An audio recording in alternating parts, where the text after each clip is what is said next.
Lowell and Eva Hess have appeared in several exhibition catalogs, including the recent volume edited by Veronica Roberts, Converging Lines, Eva Hess, and Solowit. Kirsten is an assistant professor of art history at the University of Massachusetts, Lowell.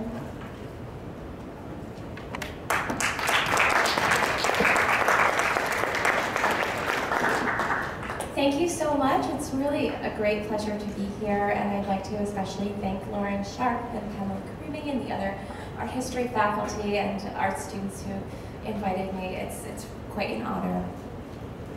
I'm hoping that my talk today can draw together some of the themes that have come up certainly in the last panel. And one of the things I want to mention at the outset that it occurred to me as I was watching the terrific panel with a scientist and an artist is the kind of courage it takes to create these interactions, because we speak different languages and we have such different knowledge bases. And so the kind of ways in which expertise can come together is very complicated, extremely rewarding, but extremely complicated, which is to say, forgive me if you're a scientist out there, and as I try to speak about science, I don't do it as effectively as I talk about art. The topic I'd like to address today is art and the Anthropocene, and I'm titling my talk, Art and the Anthropocene, What Will Have Been. The opening chapter of Silent Spring, American biologist and conservationist Rachel Carson's best-selling book from 1962, imagines a quaint rural American town bustling with life. Quote, even in winter, the roadsides were places of beauty where countless birds came to feed on the berries and on the seed heads of the dried weeds rising above the snow. The countryside was famous for the abundance and variety of its bird life, Carson dramatized. Yet her tone quickly shifts in this first chapter. One year, however, there was a strange stillness. The birds, for example, where had they gone? Many spoke of them, puzzled and disturbed. The feeding stations in the backyards were deserted. The birds seen anywhere were moribund. They trembled violently and could not fly. It was a spring without voices. Silence lay over the fields and woods and marsh.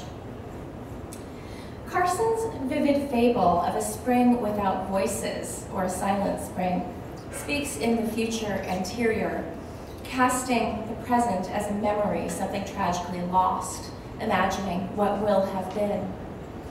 Her book, Silent Spring, is often credited for galvanizing the American environmental movement after its publication in 1962. And the story that I'll tell about art today starts around this time as well, in the 1960s, with the new understanding of the relationship of humans to the natural world that Carson put forth in her disconcerting thesis. As Carson put it, quote, only within the moment of time represented by the present century has one species, man, acquired significant power to alter the natural world. Carson anticipated what many scientists, historians, and philosophers today refer to as the Anthropocene, a geological epoch shaped by the profound, permanent impact of human activity on the Earth and its systems at the scale of geological history. In Silent Spring, Carson was addressing environmental contamination, in particular the devastating impact on species diversity of the synthetic pesticides and widespread usage within the post-war period, as family farms gave way to industrial agriculture. The land itself, after the publication of Silent Spring, was newly understood to be a repository and transmitter of invisible toxins, both pesticides and radiation issuing from nuclear weapons in the aftermath of World War II and the ongoing testing of bombs during the Cold War period.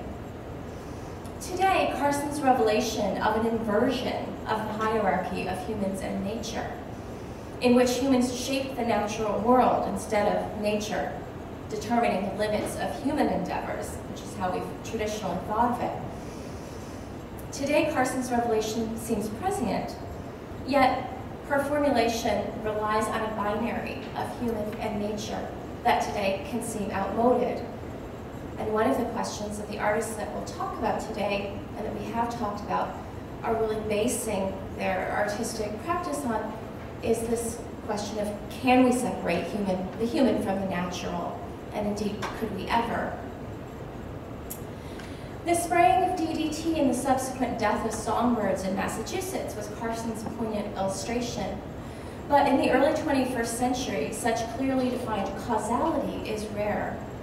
Contemporary environmental issues, including climate change caused by carbon emissions, the widespread extinction of plants and animals, the pollution of the world's oceans, and the corporatization of seed stocks, are increasingly characterized by their networked intricacy and spatial reach.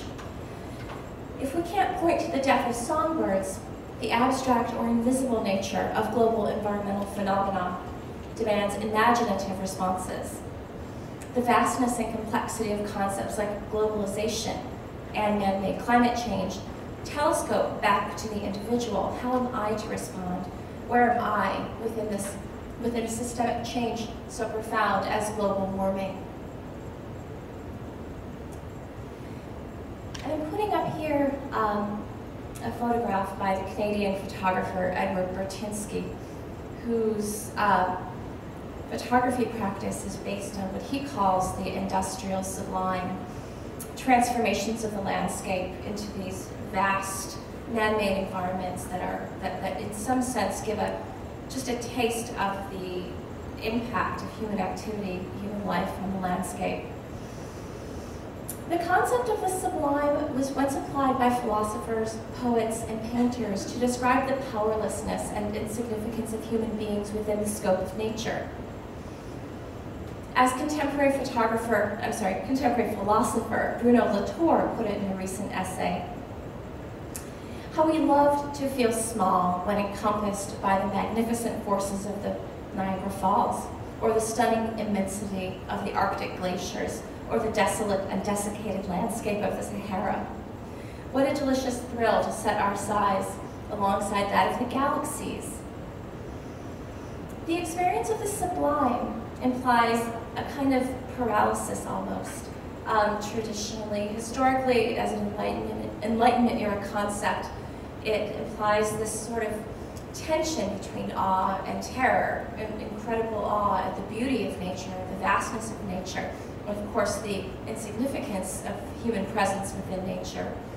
But simultaneously, of course, that's an incredibly frightening concept, to realize how small we are against the vastness of the galaxies. Artist critic Jeremy Gilbert Wolfe describes a contemporary technological sublime as, quote, terrifying in its limitless unknowability, while being entirely a product of human knowledge. There's a sort of paradox there. At once unbounded by the human and a trace of the human, now out of the latter's control. There is a new sublime of the Anthropocene. In the words of Latour, quote, what are we supposed to do when faced with an ecological crisis that does not resemble any of the crises of war and economies, the scale of which is formidable to be sure, but to which we are, in a way, habituated, since it is of human, all too human origin. What to do when told, day after day, in an increasingly strident way, that our present civilization is doomed, that the earth itself has been so tampered with that there's no way it will ever come back to any of the various states of the past. So how can we, or I, because as the previous panel addressed as well, I think agency is a major problematic within the contemporary conditions of globalization and man-made climate change. How can I meaningfully engage the implications of the Anthropocene, a world whose complexity humans are simply too simple to fathom? Many of us have not thought deeply about this question, and if we have, the response can be despair. The agency of the individual seems lost within the complexity and scale of the issues we face. Over 20 years ago, the postmodern theorist Frederick Jameson called for what he called an aesthetic of cognitive mapping, a pedagogical political culture that seeks to endow the individual subject with some new heightened sense of its place in the global system. The aesthetic of cognitive mapping that Jameson proposed would, as he put it, necessarily have to respect this now enormously complex world and invent radically new forms in order to do it justice. It's a valid question. How can artists make a difference, add to the conversation, or even affect change? How might an artist map the world today? I'll look at a few instances in which artists address macro phenomena like climate change, particularly related to the burning of fossil fuels in the global economy. Some find means of making the Anthropocene a specific, personal, and immediate fact through artistic interpretation, while others underscore the alienating scale and complexity to clarify the human predicament. In both cases, these phenomena can become real instead of abstract, mapped and comprehended, at least in minutely partial snapshots that can begin to locate the individual subject in relation to abstract ideas. The work of the artist that we'll look at pivots around a set of evolving questions. In what ways land, formed over the course of geological time, also contemporary and temporal, formed by the conditions of the present? How do environmental and economic structures correlate? How can climate change be represented? How about globalization? And can art spur radical new ways of thinking about and interacting with the land? It's another image by Bertinsky here. Excuse me, but I think well embodies this notion of the industrial sublime. These are remains of nickel mining in Sudbury, Ontario. And he's a street photographer, no digital manipulation of the color tones. I'd like to go back in time. I know most of you know this artwork, of course, Robert Smithson's Spiral Jetty.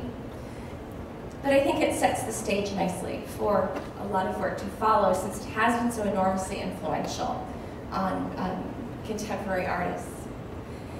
What I really want to point out about the jetty, which of course was made in 1970, it's a 1,500-foot long coil of basalt rock in a remote corner of the Great Salt Lake in Utah. And of course the iconic instance of an earthwork. What I'd like to point out about the jetty is how fascinated Robert Smithson was with industry. In citing the spiral jetty, he sought what he called a post-industrial landscape, surrounded by abandoned oil rigs and harbors. Quote, "The site I chose gave evidence of a succession of man-made systems mired in abandoned hopes," he wrote of the siting of the jetty. In this way, it indexed an historical moment of human history, one specifically associated with the extractive industries, the settlement of the American West, and the fraught cultural histories of that region, with the settlement of the Mormons and the genocide, expulsion of native populations. And this is an aerial view of the jetty, in which you can see on the right-hand side, I don't know if I have a pointer up here, but you can see the sort of straight line. That's the loosened cutoff, which is an abandoned railway bridge. And the site suggests this kind of, these very close, what Smithson would call sort of dialectics between the natural world and the intentions of manifest destiny, westward expansion. It's close to the Golden Spike where the intercontinental railroads met. So the site was not chosen as wilderness, but rather because it indexed a particular moment in human history in relation to the land. Now, from here, this might initially seem like a bit of a leap, but the contemporary artist and geographer Trevor Pegler recently, in November 2012, launched, quote, an ultra-archival disc micro-etched with 100 photographs and encased in a gold-plated shell. he launched this into orbit. It departed Earth aboard a television satellite from Kazakhstan. The disk you see here with the, you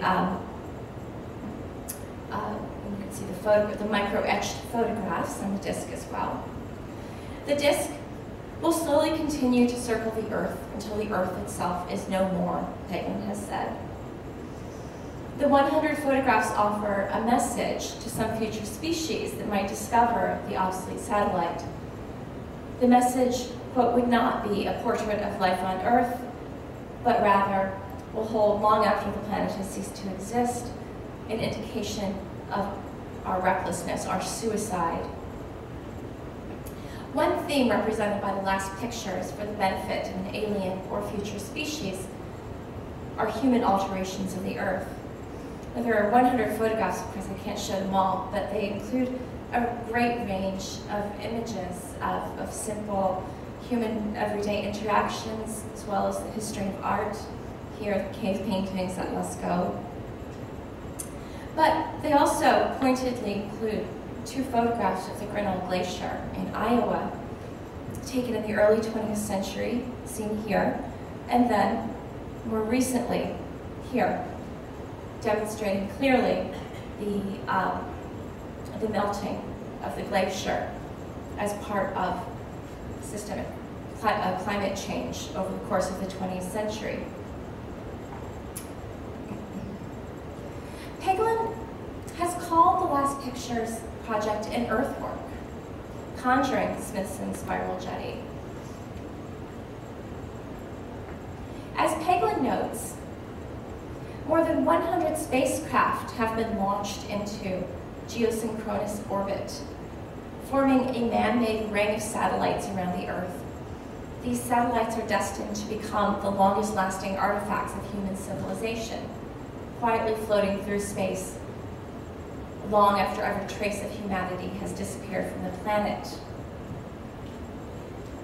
Other writers have referred to this as an orbital junkyard that will constitute the final remains of human civilization on the planet. Like the remote shore of the Great Salt Lake that Robert Smithson chose, in which the site, as he put it again, gave evidence of a succession of man-made systems mired in abandoned hopes. This orbital junkyard, likewise, will record and preserve traces of ambitious human activities. Also, like the cave paintings of Lascaux, the pictures etched on the disc will function, in a sense, as an enigmatic trace of prehistoric existence, perhaps, should it be uncovered in a billion years by a future race. Sorry, wrong way.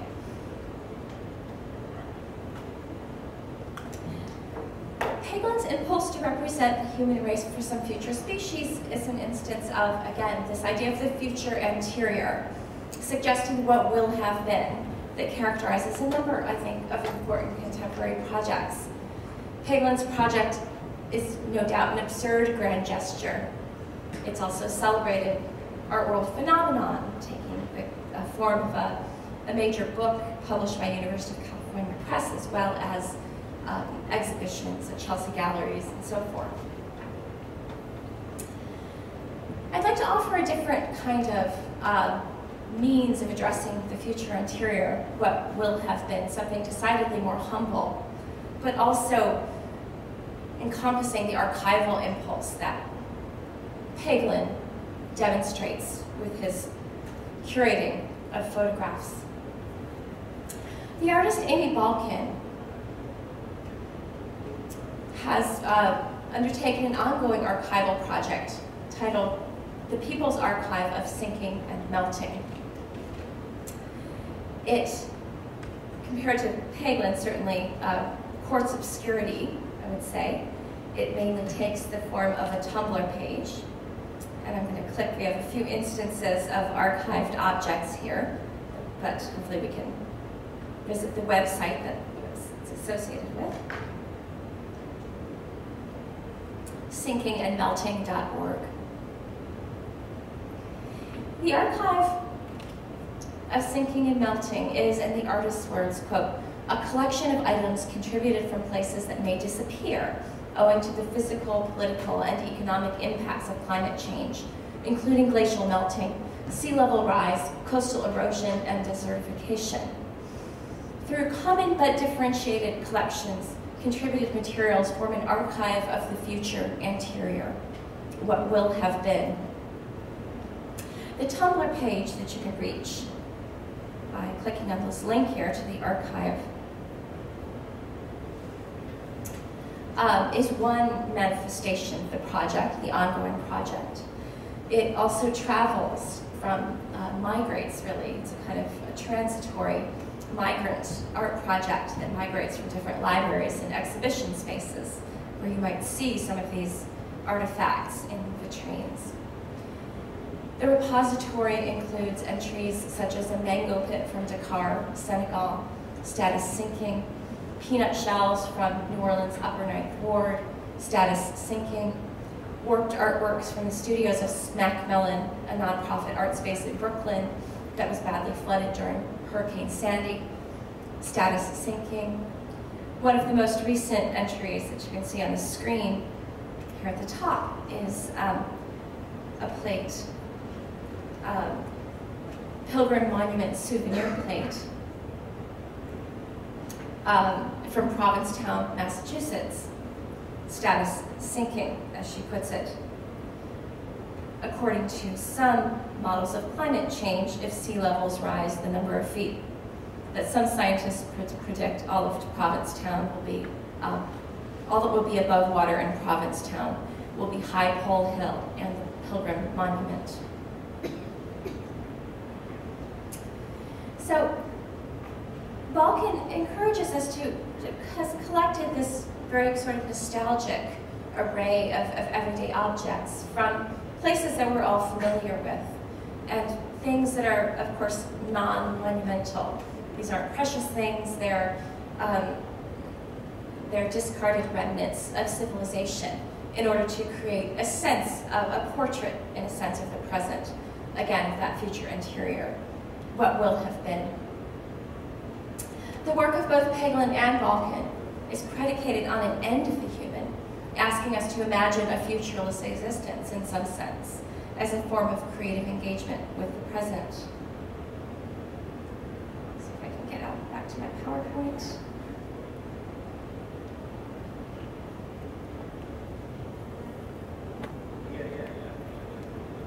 Okay. The artist, Helen and Newton Harrison, long considered pioneers in the realm of land and environmental art, have spent the last 4 decades developing research-intensive projects on climate change and biological survival. Since 2000, for instance, a series of artworks has investigated the effects of global warming, from rising sea levels and drought to the transformation of forests and agricultural land on the European peninsula, as well as the need for new and more collective forms of governance in the face of such urgencies. Already in 1978, in conjunction with a piece called The Lagoon Cycle, the Harrisons wrote, quote, "It is said that if the ice melted, the oceans would rise about 300 feet. So we drew a line as best we could at the 300-foot level and thought about how the land would shrink as the ocean grew.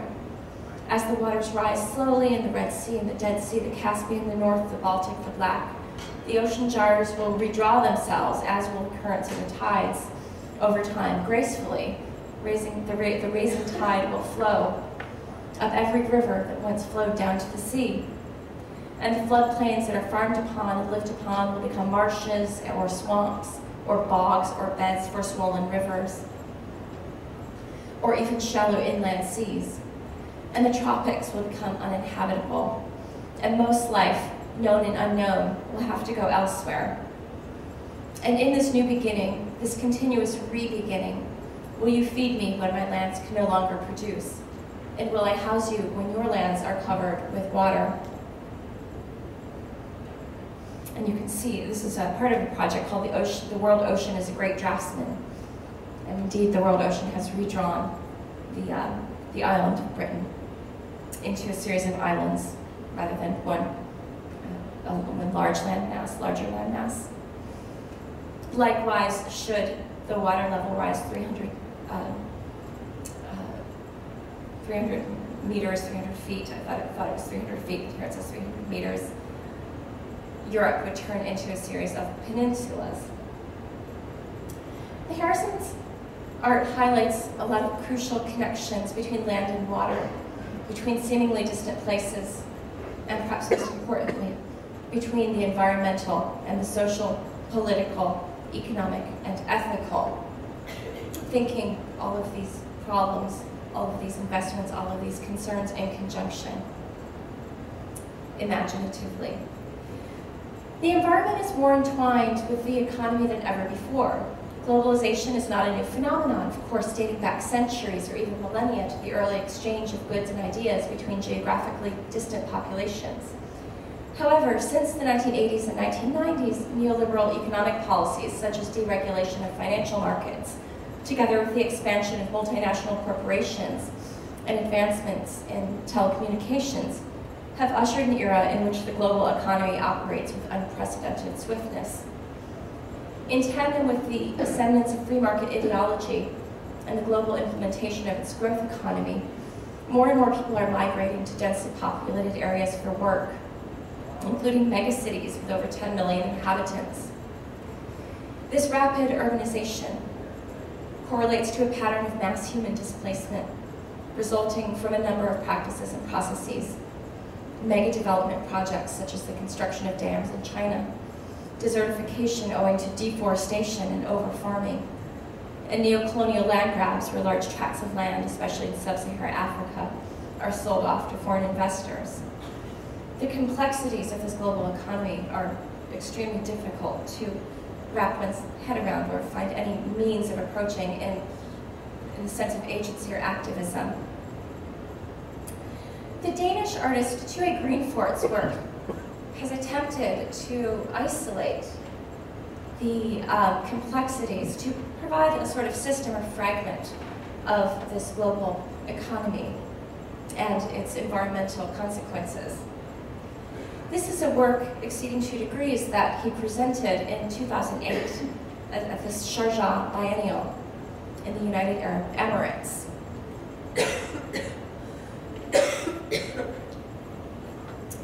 No doubt in a highly air-conditioned museum space in a 100-degree-plus desert environment, keep in mind. Scholars such as Luke Skrabowski have called Greenfort's practice eco-institutional critique, wherein the artistic critique of institutions and art addresses its own negative ecological impact. Greenfort's work entwines itself in structural paradoxes that other artists, such as Andre Fraser, have also isolated in a mode known as institutional critique. These artists like Fraser, and before her, Hans Haacke, the German artist, understand both the artist and the artwork to be part of the global economy. But to critique it is also to understand one's own complicitness, one's own embeddedness within both the ecology and economy of the world of museums and biennials and art exchange. Before talking about Tue Greenfort's project, which is exemplary and somewhat complex, I want to briefly introduce the concept of institutional critique through Haacke, which, who out there is familiar with this language and this kind of practice? Just a handful of you, a large handful. So, very briefly, Haacke's pioneering work in the 1960s, such as the condensation cube, created closed systems in the condensation cube, which might appear at first to be simply a minimal box. A work of minimalism, a kind of inert cube, in fact, is a plexiglass box filled with an inch of water. As the environment around it warms, as more bodies circulate in the gallery space, the water evaporates, it condenses at the top, and along the sides of the box, it drips and rains down back into the pool at the bottom. It represents this idea of a closed system, but it also, importantly, represents the concept of an art object that is responsive to the environmental conditions that surround it. One that doesn't isn't sort of autonomous and self-contained, but rather has this symbolic but real connection to the conditions of exhibition. Haka's other work that I'll mention here briefly, and there are many examples, is the MoMA poll, Museum of Modern Art poll from 1970, in which he asked museum goers to cast ballots in, again, sort of minimal, clear boxes. What this did was index the political inclinations of the museum goers, a fact that would normally remain sort of invisible and unknown.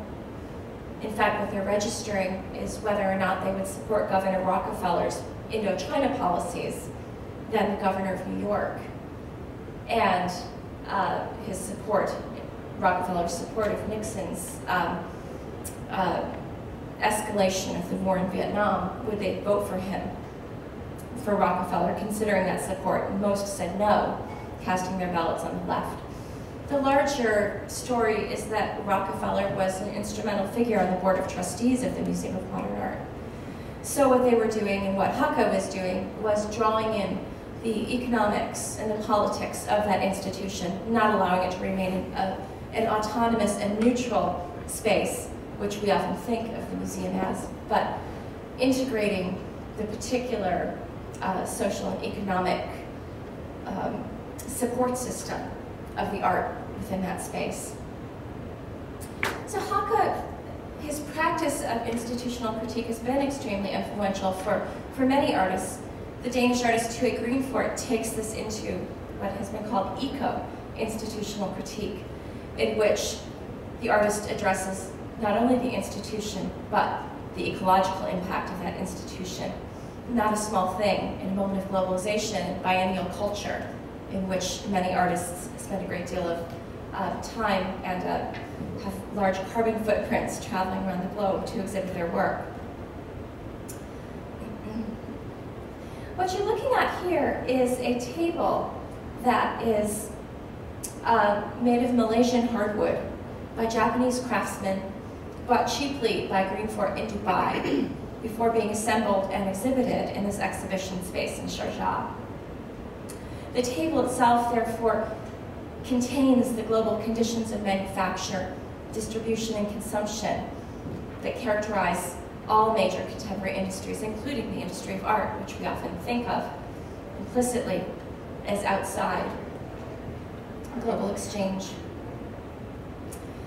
However, on top of this table, which itself is a kind of embodiment of global exchange practices and labor practices, is a thermohydrograph, which is a tool used to register the environmental conditions in an exhibition space, the level of humidity and the temperature. For the duration of the Sharjah Biennial, as part of his piece, Greenfort asked the museum to raise the temperature of the room by 2 degrees Celsius. This made it ever so slightly uncomfortably hot, especially in this highly air-conditioned desert environment. He calculated the money saved during this exhibition, the cost of air conditioning, and used that through a carbon offset program, to purchase tracts of rainforest, to protect tracts of rainforest in Ecuador. So by making the museum goers a little bit warm, he's generating money that he puts into the carbon offset program. Carbon offset programs are a very widespread practice. Some people are skeptical of them, consider them a form of greenwashing, a way of sort of erasing one's carbon footprint by simply buying the use of carbon in various practices that might preserve rainforest land, for instance, to offset the ton of carbon that you used. I think that implicit in Greenfort's practice is a kind of critique. Is this carbon offset program actually effective? When we look at this simple table, we have to think of it as deeply interconnected within the global economy. Not something autonomous and separate, but something that is in itself perhaps a sort of representation of the contradictions and intentions of environmentalism. Finally, I'd like to look at one more project that also utilizes this process of carbon offset. The notion that one can pollute and then erase one's carbon usage through buying into a program that will underwrite activities that offset one's own air travel or business practices. Balkan has created an ongoing project called Public Smog. It's a park in the atmosphere that fluctuates in location and scale. She's chosen to represent it this way. It's essentially an abstraction, though. The park, as she writes, is constructed through financial, legal, or political activities that open it for public use. Activities to create the park have included purchasing and retiring emission offsets in regulated emissions markets, making them inaccessible to polluting industries. When public smog is built through this project, it exists in the unfixed public airspace above the region where offsets are purchased and withheld from use. So, again, this project is highly conceptual, although has a very tangible and real, at least ostensibly, material component to it. It can't be represented. One can't photograph the environment showing a slightly less smoggy, a smoggy day, but rather she gives us this sort of cutout. Also, as part of the project, Balkan has undertaken a campaign to submit the Earth's atmosphere as part of the UNESCO World Heritage List. The United Nations cultural arm, the World Heritage List, includes 981 properties forming part of the cultural and natural heritage, which the World Heritage Committee considers as having outstanding universal value. So she hasn't been taken seriously in this endeavor. But if the environment or the atmosphere itself can't be considered worthy of that sort of protection, then what can be? I've tried to show a range of different practices that really reconceive the nature of space, address this sense that our own place within our environment is very much an abstraction, finding ways to make it concrete, finding ways to give representation, as slippery and complex as that representation may be, or as contradictory as that representation may be. I think that the artists that we've looked at take land and space and the environment to be fluctuating and political entities, not something pre-given, not fixed or neutral, not something to which we ever have unmediated access, but to understand the various structures that mediate our ability to think, to encounter, to experience something like land or space. Our very concepts of space, land, and environment are understood as the outcome of complex social and political procedures.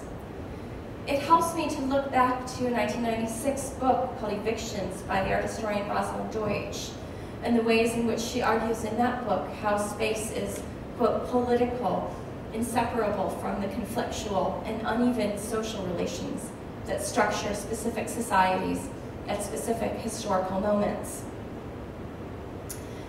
Deutsch attacks smooth, coherent images of social space, forwarded by what she calls authoritarian strategies of politicians, even wilderness advocates or city planners, real estate developers, or romantic landscape painters, that conceal the conflict, heterogeneity, and particularity that goes into the making of all social space.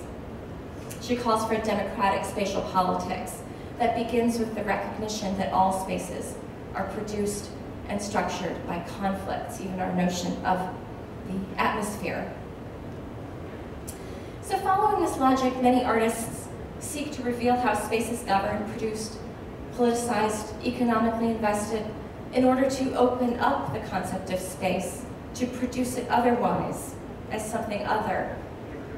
A creative engagement with the conditions of the present, attempt to imaginatively retell our histories and also point to ways, a different kind of present. These artists attempt to take control of the narrative, I suppose, to imagine how the story of the earth and its inhabitants will unfold outside of conventional definitions of land and space, giving reason for hope, or at least reason for us to find creative ways to get involved. So I will end here. Thank you.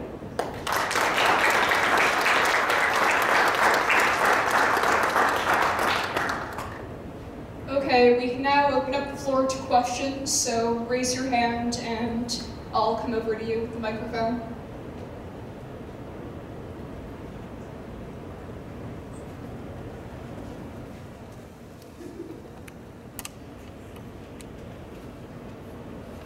First of all, let me thank you very much for an extraordinary narrative. I think that the story that you told is an extraordinary one, and you told it beautifully.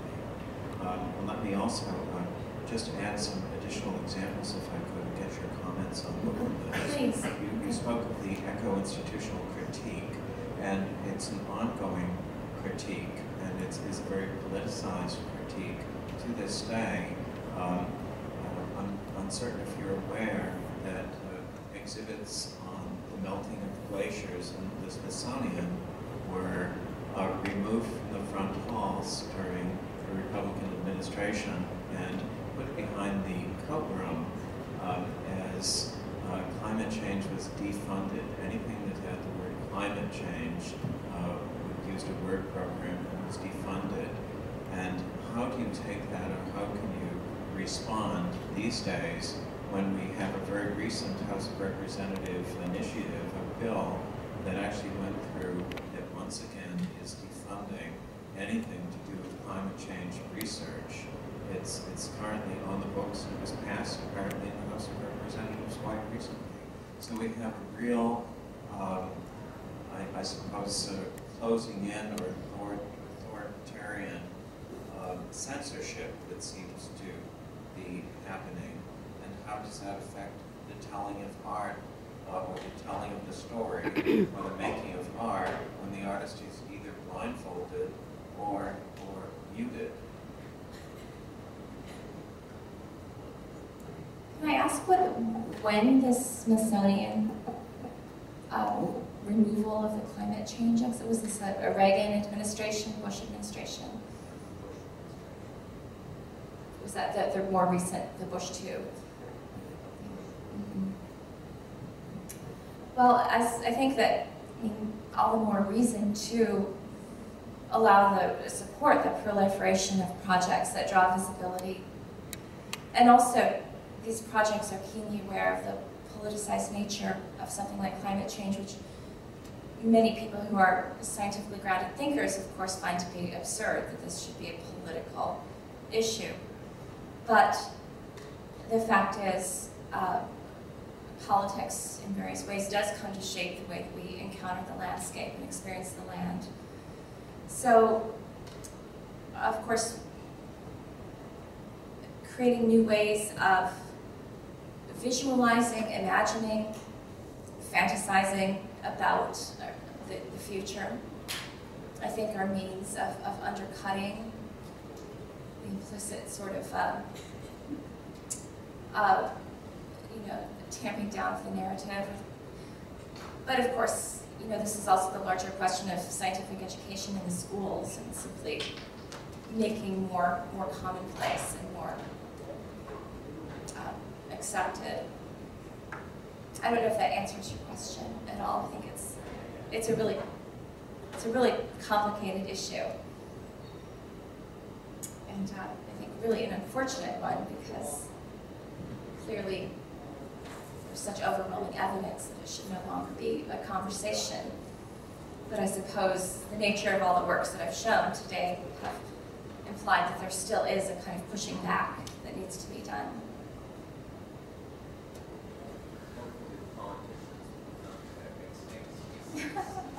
Right. Thank you. That opens up a whole other issue. Are there any other questions?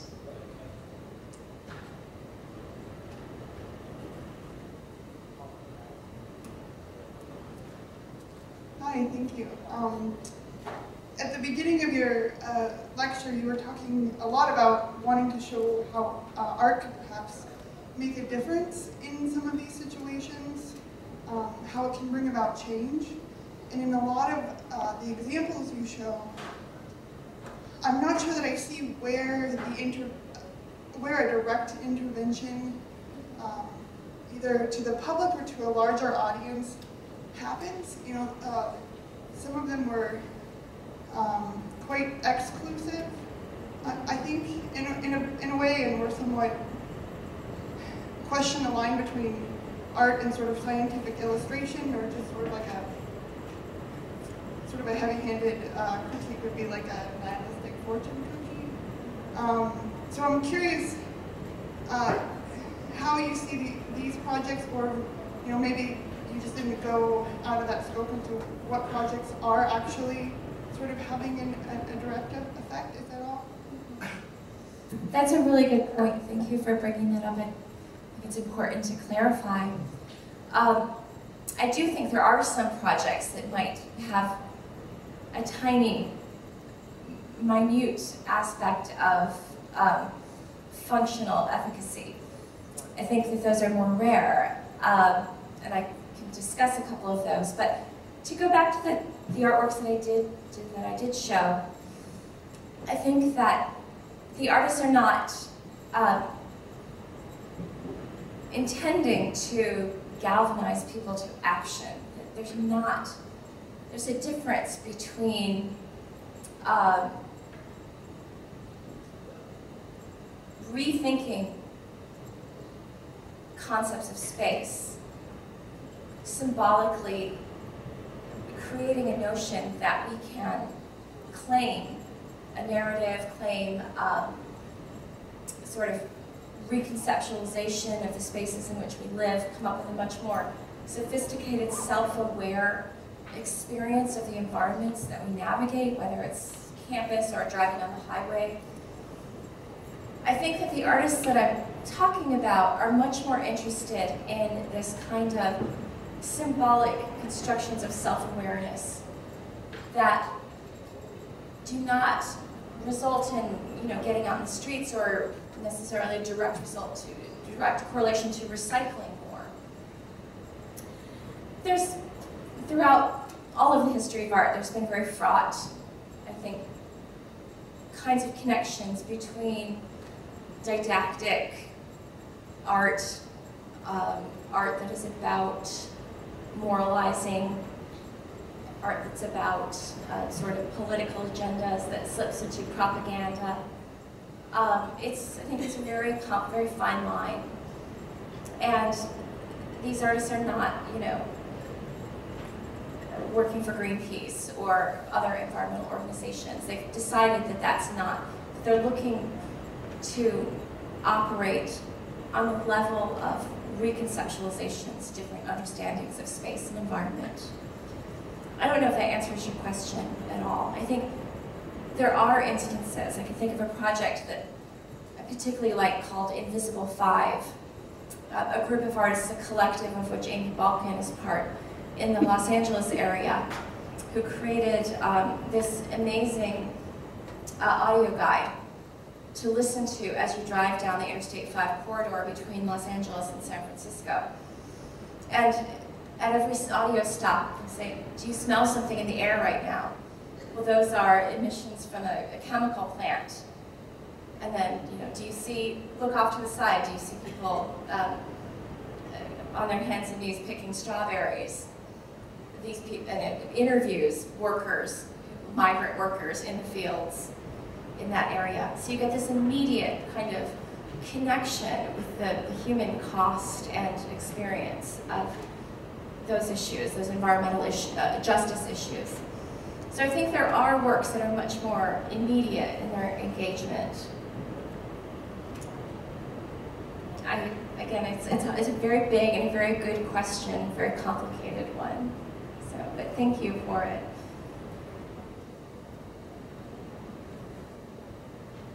You say again from your question earlier, you mentioned an article about standing in front of a painting for 2 hours.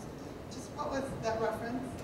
That reference was to, I can actually send a link to Professor Creamy. She actually probably has it.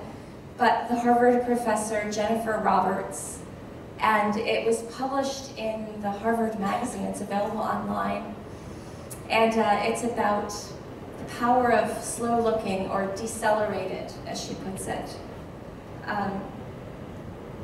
So let me see, I can actually probably find it very quickly here. The Power of Patience is the name of the article, so if you Google it. The Power of Patience by Jennifer Roberts in the Harvard magazine. It's a great piece, published last fall. Okay, anyone else? And Connor is also fixing the curtains for us, so we're not all going to be blinded for the rest of the event.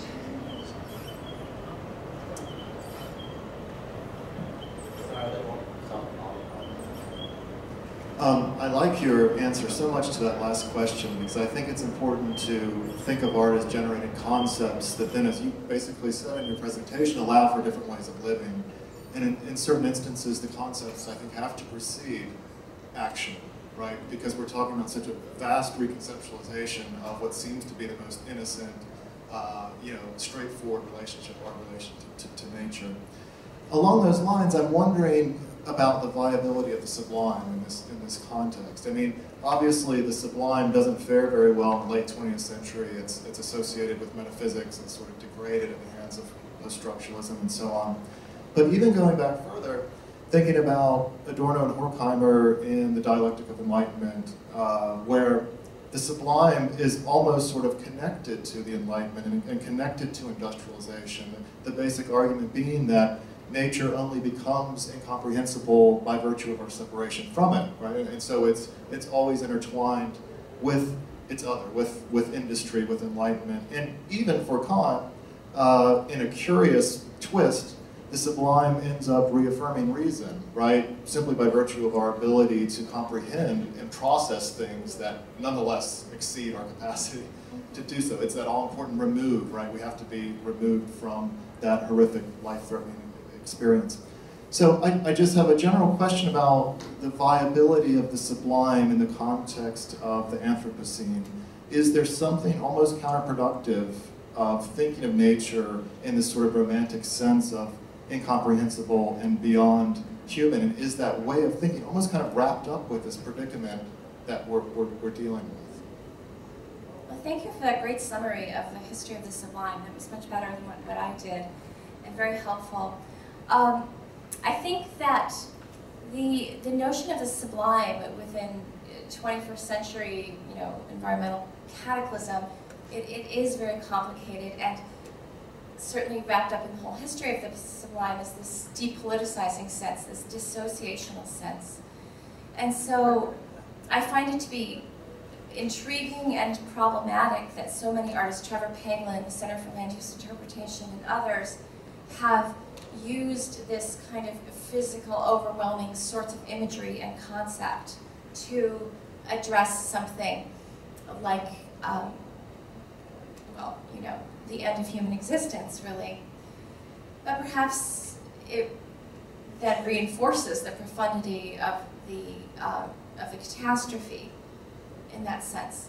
So that's something I'm continuing to think about, is the role of the sublime within these post-industrial moments. Someone like Edward Burtynsky, too. The photographs that he takes are incredibly beautiful. At the same time, they're deeply disturbing. And perhaps that's certainly puts them in circulation. They've become highly sought after, collectible, highly publicized sorts of images because of their compelling visual qualities. I feel like I think you're asking a really deep philosophical sort of question that maybe I'm not prepared to answer fully, but I think it's a very good one, and I think that these concepts of the sublime are continually being renegotiated as we enter these much more kinds of disembodied experiences of the world through technology and through nature, and experiences of nature through technology. Sorry, this is connected to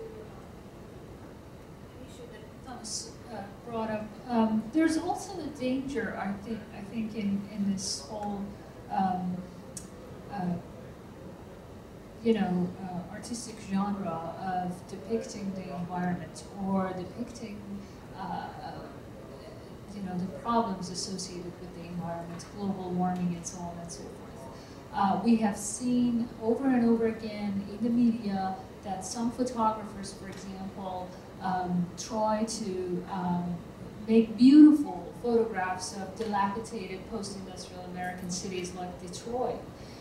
So this beautification of the disaster or the disastrous environments, the environments that have problems, is a danger. And so what is the role of the artist here? Is the artist trying to make a career for himself or herself out of, aestheticization of these damaged environments, or is something else at stake? Thank you for that, for pointing that out.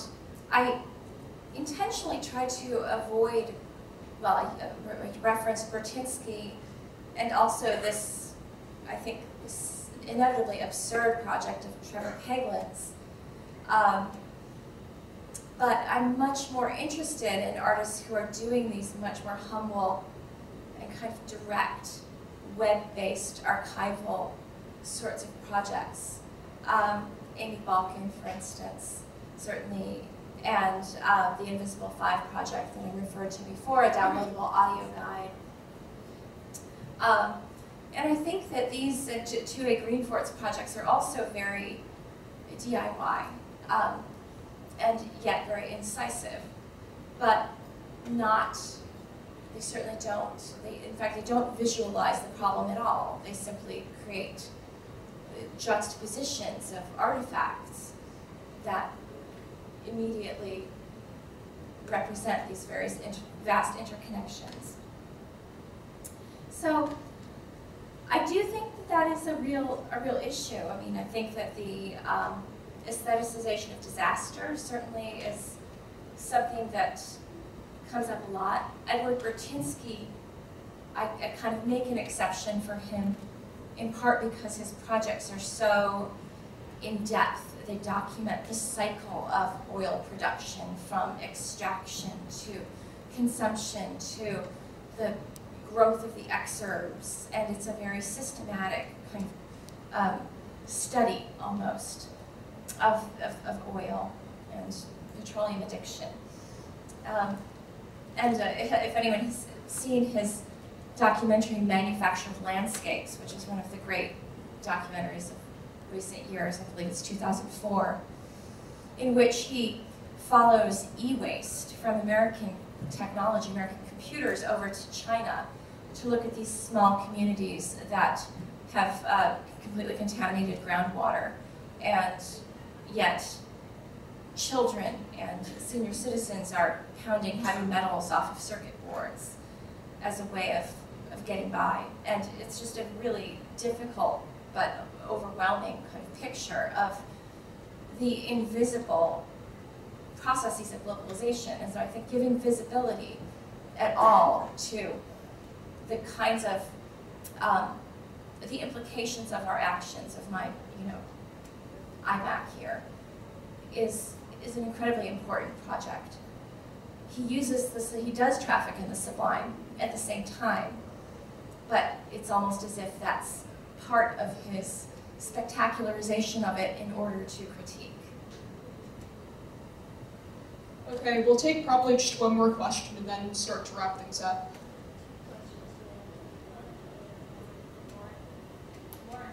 Oh, okay.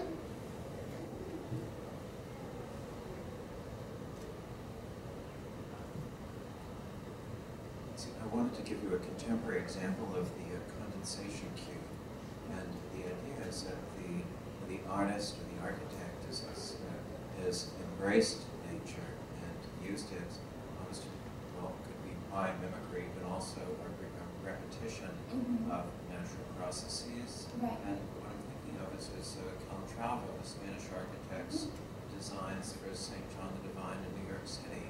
where he created this whalebone-like structure that formed, I believe it's naps, and within it, the walls, the interior walls, were planted with mosses, and that they created their own weather pattern within. So you actually had the ideas would be that clouds would form and rain would fall into a central pool here of repetition of the processes of the exterior became internalized. I thought it was beautiful, poetic, and a wonderful use of nature's processes. I just want to put that example. Thank you. That sounds wonderful, and that's not something I was aware of before, but that's definitely something. He's an important architect, and that sounds like a really interesting way of creating a kind of micro environment that addresses the macro systems, and very appropriate within the church. Many artists and architects are embracing biomimicry and utilizing nature and structure in a very positive way. It's an exercise in optimism. That's really nice to hear. That's a great, I think, counterpoint in a sense to Ulfr Eliasson's weather project as well, which to me, I find to be a kind of problematic biomimicry imitation, and also issue of the sublime for the sake of a kind of physically overwhelming and dissociational experience. Just want to mention that this is not an uplifting project, but Tue Greenfort, who did the Chargeat Biennial table, also did a project in which, and I don't have the details in front of me, but he created a chamber inside of a gallery in Europe, and museum goers would enter the gallery, and it was that there were dehydrating machines in the gallery that would sort of, dehumidifiers rather. And museum goers then realized that the dehumidified air was being used to fill Evian bottles with the moisture extracted from the bodies of the people in that environment. So there were these drip, drip, drip into these bottles of water. They actually weren't Evian bottles, they were a different kind of European bottle of water that had a particular association with that site. But this was cynical, to be sure, but using this process of biomimicry, if you will, in order to draw attention to the interconnectedness of us all. The sense, I think what Greenfort and others want to say is that there is no outside, there's no sort of me and the environment, but we're all deeply embedded in participating in and custodians of these spaces through our decisions to drink a bottle of water, perhaps, too. So it just reminded me of that. I think it's this idea of using systems to, microsystems to represent these larger, more vast and incomprehensible environmental cycles is effective. Did we have another question?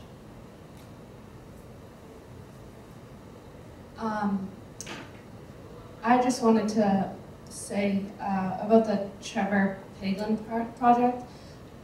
When you were talking about that, I had this overwhelming feeling of doom, or not in the best way possible. Throughout most of the presentation, I had this terrible feeling of doom, some kind of apocalyptic feel, which sort of made me think of like A Brave New World or Fahrenheit 451, how those pieces were sort of ahead of their time, and now sort of they're not really. And now thinking of his project, how, that seems so far-fetched, and then bringing that to a lecture that, as photo seniors here, we had to attend the Fred Richen lecture at RISD, and his talk about how photographs aren't really considered real, or they're not considered truth anymore because you don't know what people are doing to them. And I think that the way that these pieces that you've shown today, I think that's the complete opposite thought of that you know, this is real, this is what is happening. But we're so desensitized now that, you know, like Pamela was saying, that they're so beautiful to look at, but at the same time they're disturbing, but maybe not everyone sees the disturbing factor of it. So what is it that we do now to use technology to change people's opinions to a degree that it changes something? Well, there's a lot of questions there. Just to start with the last thing you said, I don't know that any of the artists that I presented today, or really most artists that I know, would be comfortable wanting to change people's opinions, especially, you know, using technology in a kind of instrumental way like that. I think that it's a much more subtle means, rather, of encouraging us to think critically about the environments that we're engaged in, to understand when we walk into a space, whether it's a university or, you know, any other public space, to understand the various investments, social, political, economic, that form that space, and to be able to be more critical, to negotiate it, rather than to simply exist within it, within its the narrative and the values that it contains and enforces upon us. Anything from a public park. Rosalind Deutsch, who I mentioned at the end, might be someone that you would be interested in reading. She talks a lot about the very subtle ways in which space is controlled. Public parks that appear to be accessible, but don't have, you know, that have benches scaled so that one can't recline. That there's a kind of eviction or exclusionary component to most spaces that has become incredibly subtle, often. The way that we behave and comport ourselves within any space is, in some sense, channeled by the architectural specificities of it, the fact that, you know, there's a stage, there's a kind of built-in hierarchy. So I think that these artists are really interested in causing a much more self-aware experience of space, is, I guess, how I would put it. It's definitely something dystopian, science fiction about Trevor Paglen. I have to think that he himself sees the project as having this kind of entertainment value. Again, as this kind of absurd grand gesture, as much as it is a commentary. So a lot of these works work on multiple levels. It encourages us to, it gives us a kind of concrete connection to this you know, orbital junkyard too, and understanding that as part of the functional domain of our spatial existence through telecommunications and so forth. So these works work on a lot of different levels, but I think that certainly there's a very fine line between enhanced self-awareness and more critical purchase on one's environment and the encouraging of direct activism, which I think these artists find often to be ineffectual. Well, yes, we recycle more so we can sort of forget about the problem. They would like to think about environmentalism differently, or encourage us to understand it from a more sophisticated view. So these institutionalized ways of being activist through modifying our habits are not bad, but neither are they adequate.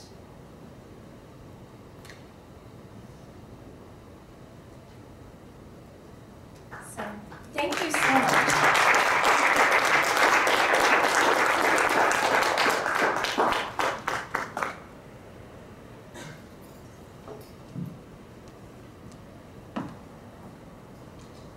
Okay, before you all disperse for the evening, I just wanted to thank you all again for coming. In particular, I'd like to thank again all of the conference organizers who contributed to making this event possible and successful and run so smoothly in so many ways. There's really no such thing as too small a contribution. Everybody's efforts helped to make the event what it is. It's really a team effort in the end. Not one person, not 2 or 3 people could ever do it alone. And in the end, we do it for you. So we hope that you learned something new, that you were able to maybe be inspired to take on a new project or new discussion, anything like that. And thank you again for being here to assist in whatever way you could, and primarily just alleviate a little bit of my own personal anxiety. I really appreciate it. So have a great night, and thank you all for coming.